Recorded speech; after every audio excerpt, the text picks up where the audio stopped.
श्रीपादराजं शरणं प्रपद्ये। आता आपण थोडासा एक मागचा मधल्या काही भागाचा उल्लेख परत नीट करणार आहोत। आता बघा, श्रीपाद श्रीवल्लभांचा जो प्रथम अध्याय होता व्याघ्रेश्वर शर्मा, त्याच्यामध्ये काही गोष्टींचा उल्लेख केलेला होता। तो आता आपण पाहिलं तर श्रीपाद श्रीवल्लभ चरित्रामध्ये भविष्यात घडणाऱ्या अनेक गोष्टींचा उल्लेख होता आणि तो इथे आपण पाहणार आहोत। तर श्रीपाद श्रीवल्लभ काय म्हणतात, परशुरामाच्या भूमीत माणगाव क्षेत्री बाजा परमसेवक व गोदावरी तटाच्या किनारी नाशिक पंचवटी या जन्मस्थानातील परमसेवक हे पुढे दत्त संप्रदायाचा प्रसार व प्रचार करण्याचे कार्य करतील। पंचदेव पहाड हे येथे दत्त दरबार स्थापनेचे कार्य, त्याचप्रमाणे कुसगाव म्हणजे काय तर खेड शिवापूर जवळ असलेल्या वाल्मिकी ऋषींनी स्थापन केलेल्या शिवमंदिराचा जीर्णोद्धार, त्याचप्रमाणे साईनाथाचे प्रकटस्थान यांची माहिती प्रकाशात आणतील व ते ठरलेल्या कालमर्यादेत होईल। आता काही गूढ अशा घटनांचा इथे उल्लेख श्रीपाद श्रीवल्लभ चरित्राच्या पहिल्या अध्यायात केला होता। त्याच्यापैकी त्यांनी काय म्हटलं की गोदावरी तटाच्या किनारी नाशिक पंचवटी या जन्मस्थानातील परमसेवक पुढे दत्त संप्रदायाचा प्रचार करतील। आणि माणगाव क्षेत्री परशुरामाची भूमी। आता परशुरामाची भूमी म्हणजे कोणती, तर कोकण प्रांत।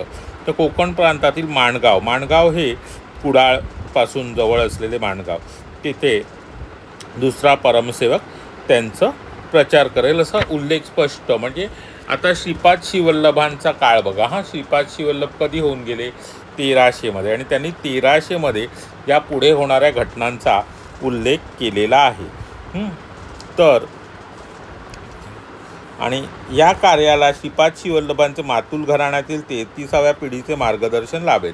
आता मातुल घराणे म्हणजे काय, तर आईच्या घराण्यातील 33वी पिढी म्हणजे त्यांच्या आजोळाकडून जे मल्ल्यादी कुटुंब आहे त्यातल्या 33व्या पिढीचं सगळ्याला मार्गदर्शन लाभणार। श्री वासुदेवानंद सरस्वती दिगंबरा श्रीपाद वल्लभ दिगंबरा या नामाचा जप करतील। आता वासुदेवानंद सरस्वती म्हणजे कोणतं, हे जे माणगावमधील परशुरामाच्या भूमीत जे हे प्रचार करणार ते वासुदेवानंद सरस्वती, म्हणजे त्यांना टेंबे स्वामी सुद्धा म्हणतात। ते काय कोणत्या मंत्राचा प्रचार करणार आहेत, दिगंबरा श्रीपाद वल्लभ दिगंबरा या नामाचा प्रचार करणार आहेत असे श्रीपाद श्रीवल्लभांनी इथे स्पष्ट सांगितलेले आहे। तर पुढे ते काय म्हणतात की शिवानंद सरस्वती म्हणजे नाशिकमधील पंचवटी गोदावरी नदीच्या तटावर शिवानंद सरस्वती यांचा आश्रम आहे आणि ते दिगंबरा नरसिंह सरस्वती दिगंबरा या नामाचा प्रचार करण्यास प्रारंभ करतील व जगाला अनमोल मार्गदर्शन प्राप्त करून देतील। जर कोणी नाशिकचे असतील तर आणि माहिती मिळाली तर जाऊन या आश्रमाला भेट द्या। मलाही जर वेळ मिळाला तर मी जाऊन बघीन। कारण का आपल्याकडे जे हे आहे ना, जे आता श्रीपाद श्रीवल्लभ चरित्र आहे ते शिवानंद सरस्वती यांच्या आश्रमातील आलेलं आहे। म्हणजे प्रकाशक आणि मुद्रक हक्क त्याचे शिवानंद सरस्वती महाराज, राजराजेश्वरी रेणुका देवी बहुउद्देशीय संस्था पंचवटी नाशिक। म्हणजे आता हे जे दुसरी जी प्रत आहे जी माझी नाशिकवरून आलेली आहे त्या प्रतीचं आपण आता पारायण करत होतो आणि त्याच्यामध्ये दिलेली ही जी जास्तीची माहिती आहे ती आता आपण पाहत आहोत। आता इथे काय म्हटलं आहे, पूर्वीच्या सुवर्णकालीन काळात वाल्मिकी या नावाने प्रख्यात असलेल्या प्रचेतस महर्षींनी एका विशिष्ट ठिकाणी बसून कडक तपस्या केली, पण त्यावेळी रामनामाचा उच्चार करण्याऐवजी ते मरा असा उच्चार करू लागले। मराच्या उच्चाराने सर्व पापे उडून जातात, नष्ट होतात व पुण्याचा संचय होतो व वर्धन होते। ती विशिष्ट जागा तो भाग म्हणजे महाराष्ट्रातील पुण्यनगर। आता वाल्मिकी ऋषींनी जे तपश्चर्या केली आणि त्याने जप केला रामच्या ऐवजी त्यांच्या तोंडून मरा झालं आणि मराच्या उच्चाराने काय होतं, तर मराच्या उच्चाराने काय होतं, तर सगळी पापं उडून जातात। जर तुम्ही राम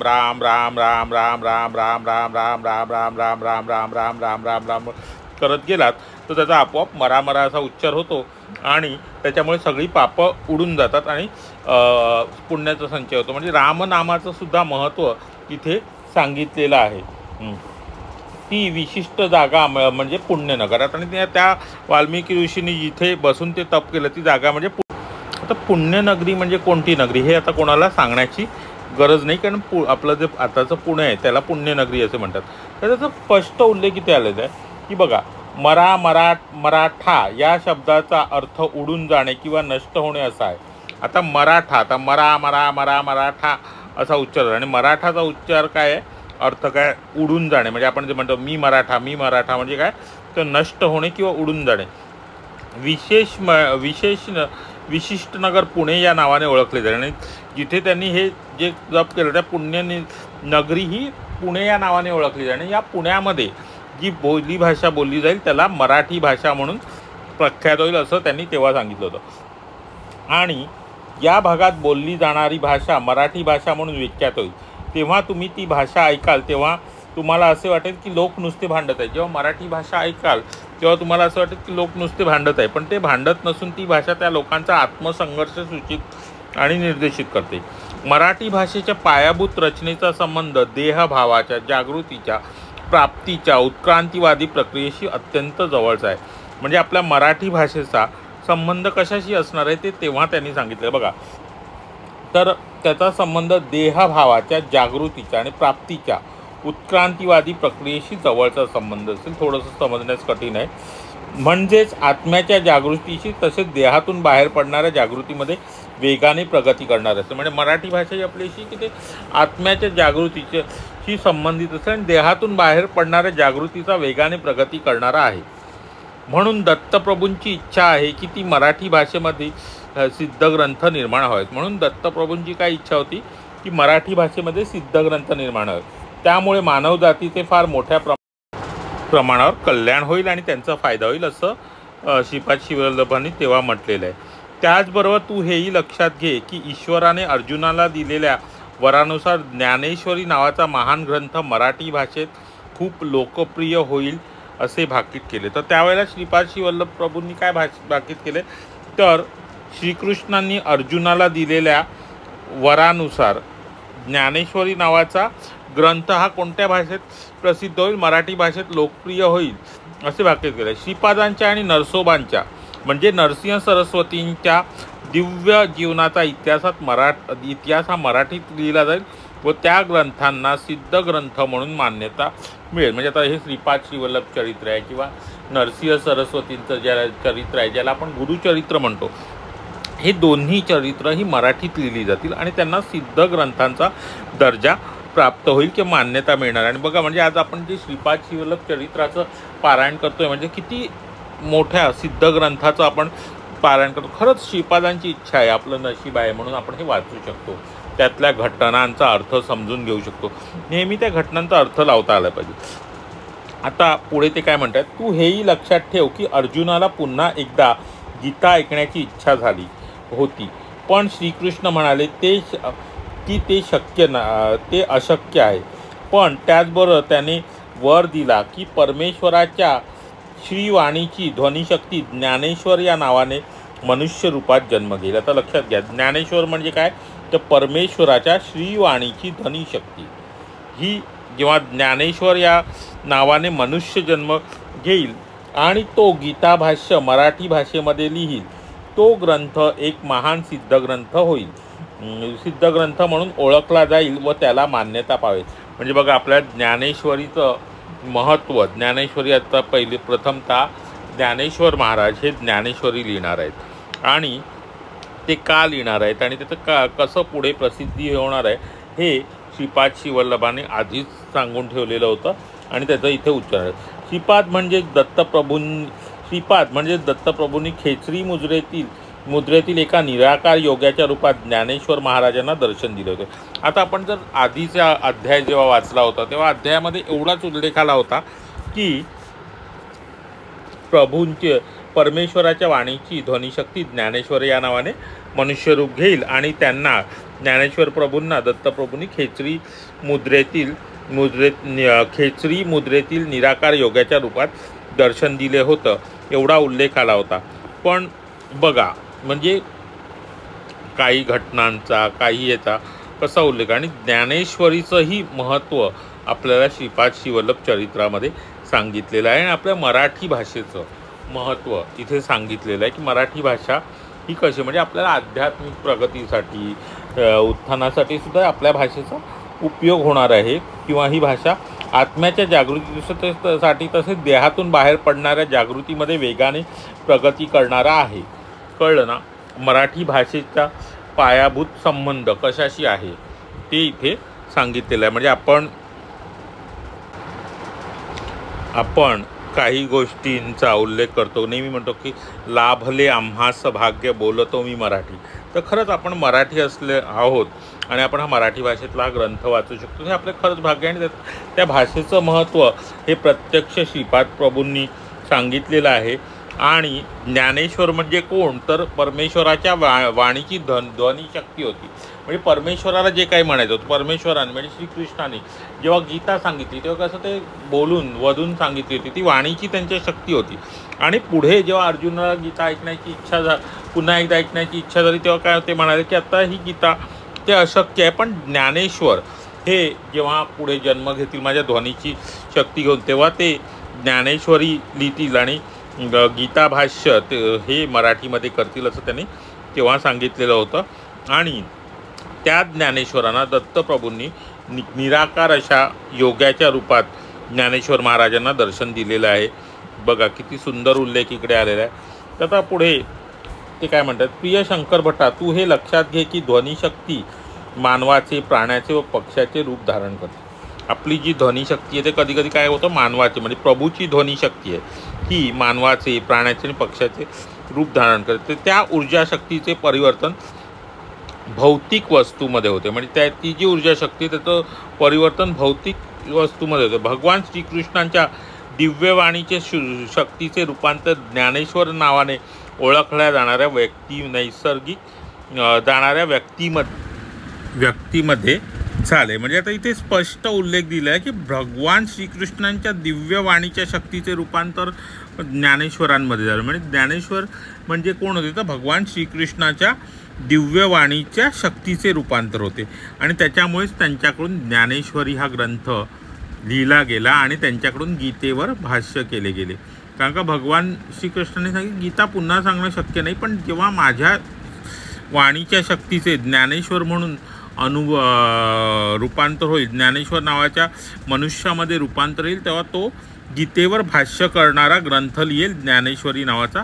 आणि तो ग्रंथ हा मराठी भाषेत असेल. ह्या मराठी भाषेचं महत्त्व सांगणारा ह्या प्रकरणामध्ये आलेला आहे. आणि हा पहिल्या अध्यायाचा भाग होता. शिवानंद सरस्वतींनी जे प्रकाशित केलेलं श्रीपाद श्रीवल्लभ चरित्र आहे त्याच्यामध्ये आलेला.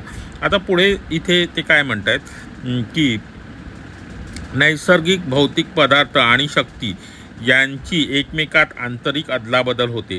तेव्हा मी म्हटले म्हणजे कोणी शंकर भट श्रीपादांनी दर्शविलेल्या या विपुल कृपा वैभवाने मला खरंच फार मोठे आश्चर्य वाटले. म्हणजे कोणाला शंकर भटांनाचं त्यावर एकमुखीनाथ उतरले. प्रत्येक मानवी व्यक्तीच्या कृतीने ते दोन हेतू साध्य केले जातात.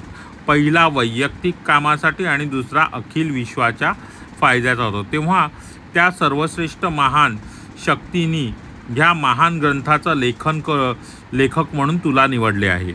आता कसं असतं की पहिल्या भागामध्ये आपल्याला बघा सांगितलं होतं की शंकर भटांना त्या ग्रंथाचं लेखन करण्यासाठी निवडलं. म्हणजे हे श्रीपाद श्रीवल्लभ चरित्राचं लेखन करण्यासाठी कोणाची शंकर भटांची निवड झाली आहे. तर इथे ते एकमुखीनाथ म्हणून जे कोणी आहे त्याला भेटले होते पहिले सुरुवातीला ते सांगतात की तुझी निवड श्रीपाद श्रीवल्लभांनी हा ग्रंथासाठी केलेली आहे आणि ते तुझे नशीब ठरवले. तेव्हा त्या कार्यापासून तुझा आत्मानंद प्राप्त होईल आणि हा झाला तुझा वैयक्तिक लाभ. आता बघा वरच्या वाक्यात प्रत्येक मानवी व्यक्तीच्या कृतीने दोन हेतू साध्य होतो. एक तर काय पहिला वैयक्तिक कामासाठी आणि दुसरा अखिल विश्वाच्या फायद्यासाठी. तर आता श्रीपाद श्रीवल्लभांनी जेव्हा शंकर भटाची निवड केली होती तेव्हा काय त्यांना होणार तुझे नशीब ठरवले. तेव्हा त्या कार्यापासून तुला आत्मानंद प्राप्त होईल. म्हणजे ते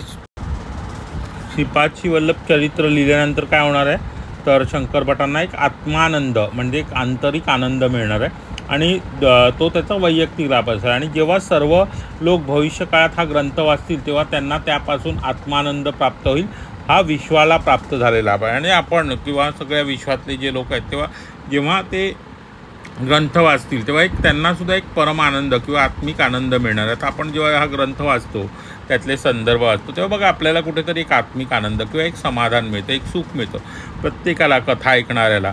आता फक्त तुम्ही कथा ऐकायची म्हणून ऐकू नका किंवा प्रश्नांची उत्तरं द्यायची आहेत म्हणून परीक्षेत जसं आपण फक्त प्रश्नांचं उत्तर देण्यासाठी अभ्यास करतो तसं अभ्यास करू नका।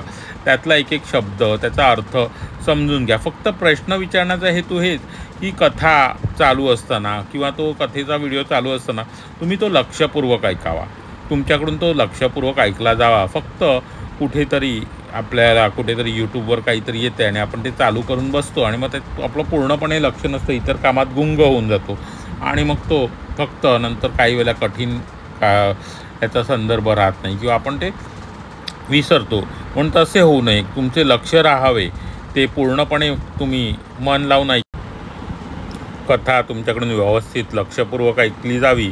आणि म्हणूनच तुम्हाला मी हे प्रश्न त्याच्यासाठी विचारतो की तुम्ही तुमचं लक्ष राहील। आणि कारण तुम्हाला जेव्हा लक्षात येतं की आपल्याला कुठल्या तरी कथेतला कोणत्या तरी एका भागावर प्रश्न विचारतो तेव्हा तुम्ही पूर्ण कथा लक्ष देऊन तुमची परीक्षा घेण्याची किंवा अशी काही हेतू नाही, पण तुमच्याकडून त्याचं श्रवण अगदी लक्षपूर्वक व्हावं एवढ्याच हेतूने मी तुम्हाला प्रश्न विचारत असतो।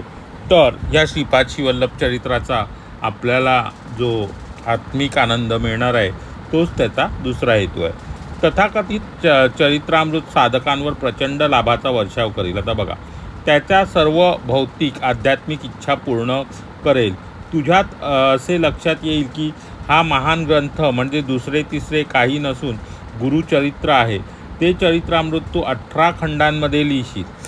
त्यात 6 खंड श्रीपाद श्रीवल्लभ अवताराशी संबंधित असतील, 6 नरसिंह अवताराशी आणि 6 स्वामी समर्थ अवताराशी संबंधित असतील। आता इथे काय मांडलेलं की हा जो शंकर भटांनी लिहिलेला जो हा ग्रंथ आहे हा सगळ्यांचा, जे श्रवण करणाऱ्यांचा, साधकांवर काय ना भौतिक आणि आध्यात्मिक इच्छा सगळ्या पूर्ण करेल। आणि हा महान ग्रंथ दुसरे तिसरे काही नाही नसून गुरुचरित्रच म्हणून प्रसिद्ध होणार असा हा या भागामध्ये एकमुखीनाथांनी म्हणजे त्यांना सांगितलेलं आहे, शंकर भटांना सांगितलेलं आहे। तर हा भाग जो होता आपण श्रीपाद श्रीवल्लभाच्या पहिल्या अध्यायाचा जो काही भाग होता जो आपण आता समजून घेतलेला आहे, ज्याच्यात मराठी भाषेचं महत्त्व सांगितलेलं आहे, ज्ञानेश्वरांचा उल्लेख केला आहे, ज्ञानेश्वर म्हणजे कोण होते, काय होते, या सगळ्याचा उल्लेख आलेला आहे। तर आपण इथे या भागाचं विवेचन केलेलं आहे। पहिल्या अध्यायातल्या विशिष्ट भागाचं आपण पुन्हा एकदा विवेचन केलेलं आहे, तो समजून घेण्याचा प्रयत्न केलेला आहे। ज्ञानेश्वरांचं महत्त्व, ज्ञानेश्वर कोण होते, काय होते ते त्यांच्याकडूनच ज्ञानेश्वरी किंवा गीतेवर भाष्य त्यांच्याकडूनच का केलं गेलं ह्याचाही आता आपल्याला स्पष्टीकरण मिळालं असेल। कारण का गीता ज्ञानेश्वरी मध्ये जे गीतेविषयी लिहिलेलं आहे ते त्यांच्याकडून का लिहिलं गेलं, तर ज्ञानेश्वर हे परमेश्वराच्या वाणीची ध्वनिशक्ती म्हणजे ज्ञानेश्वर या नावाने मनुष्य रूपात प्रभाव, म्हणजे श्रीकृष्णांची जी वाणी होती, श्रीकृष्णांच्या दिव्य शक्तीचे रूपांतर ज्ञानेश्वरांमध्ये झाले। आणि आजचा प्रश्न पुन्हा तुम्हाला तोच विचारतो की ज्ञानेश्वर कोण होते, तर ज्ञानेश्वर हे श्रीकृष्णाच्या दिव्य वाणीच्या शक्तीचे मानवी रूपांतर म्हणजे ज्ञानेश्वरच होते। त्याच्यामुळेच त्यांच्याकडनं ज्ञानेश्वरी हा ग्रंथ लिहिला गेला आहे। आजच्या भागामध्ये वाल्मिकी ऋषींचा उल्लेख आला, त्यांच्याकडून कसा मरा असा जप झाला आणि त्या मराठा या मराठा शब्दाचा अर्थ आला। मराठा म्हणजे काय, मराठी भाषा म्हणजे काय, त्या मराठी भाषेमध्ये ग्रंथ दोन्ही श्रीपाद श्रीवल्लभ चरित्र आणि नरसिंह सरस्वतींचे चरित्र हे दोन्ही मराठी भाषेत लिहिली जाणार आहेत। तसेच ज्ञानेश्वरांचा सुद्धा इथे उल्लेख आला आहे। ज्ञानेश्वरांनी लिहिलेली ज्ञानेश्वरी म्हणजे गीतेवर भाष्य केलेला ग्रंथ त्यांच्याकडून का लिहिला गेला, तर ज्ञानेश्वर हे कोण होते या सगळ्या गोष्टींचा इथे उल्लेख आलेला आहे। आणि श्रीपाद श्रीवल्लभ चरित्राच्या लेखनाची जेव्हा शंकर भटांनी संकल्प केला, त्यांना ती आज्ञा झाली, श्रीपाद प्रभूंकडून त्यांची निवड झाली, ती का झाली आणि त्याचा पुढे कसा काय उपयोग होणार आहे हे सगळं इथे सांगितलेलं आहे। आपण प्रत्येक अध्यायाच्या सुरुवातीला तो अध्याय वाचनाचे फलसुद्धा काय असेल ते सुद्धा पाहिलेले आहे. तर आपण श्रीपाद श्री वल्लभाचे पुढच्या अध्यायाला सुरुवात करण्यापूर्वी ह्या अध्यायांमधलं जे काही राहिलेलं आहे त्याच्यावर एकदा चर्चा करणार आहोत, विवेचन करणार आहोत. आता ह्या अध्याय तुम्ही वाचून झाल्यानंतर, म्हणजे हा भाग वाचून झाल्यानंतर तुम्ही कमेंटमध्ये प्रश्नाचं उत्तर द्यायचं की ज्ञानेश्वर म्हणजे कोण होते. ज्ञानेश्वर म्हणजे कोण होते? अगदी सोपा प्रश्न आहे. तुम्ही परत परत तो भाग ऐकला तर तुम्हाला ते एक्झॅक्ट शब्दात म्हणता येईल. ज्ञानेश्वर हे कोण होते आणि मराठी भाषेमध्ये कोणत्या 2 सिद्ध ग्रंथांचं लिखाण झालं किंवा कोणत्या 2 सिद्ध ग्रंथ हे मराठीत लिहिले जातील असे इथे या अध्यायामध्ये उल्लेख आलेला होता. तर अशा रीतीने प्रथम अध्यायामधला व्याघ्रेश्वर शर्मांचा वृत्तांत यामधला काही भाग आपण आज परत श्रवण केला. त्यातल्या काही भागाचं आपण अगदी व्यवस्थित पूर्णपणे विवेचन केलेलं आहे की त्याचं म्हणजे आपण म्हणतो त्याच्यावर चर्चा करतो एखाद्या छोट्याशा भागावर. कारण का पूर्ण अध्यायाचा मोठा भाग जेव्हा घेतो तेव्हा तो समजणं हे करत, पण आपण छोटा कारण का आपल्याला हे श्रीपाद श्री वल्लभ चरित्र समजायचं, त्यातनं सांगितलेल्या भविष्यात घडणाऱ्या घटनांचं मनन करायचं, ते समजायच्यात आणि अगदी मनाशी घट्ट बांधून ठेवायचे, त्यामुळे आपल्या आध्यात्मिक प्रगतीत आपल्याला त्याचा उपयोग होणार आहे. श्रीपादराजम शरणम प्रपद्ये, श्रीपादांचा जय जयकार असो. आता ह्याच भागात आलेले 2 मंत्र किंवा जे येतात दिगंबरा दिगंबरा श्रीपाद वल्लभ दिगंबरा आणि दिगंबरा दिगंबरा नृसिंह सरस्वती दिगंबरा, हे जे 2 मंत्र आहेत, जे एक वासुदेवानंद सरस्वती आणि दुसरा शिवानंद सरस्वतींनी पुढे त्याचा प्रसार केला, ते आलेले होते. धन्यवाद.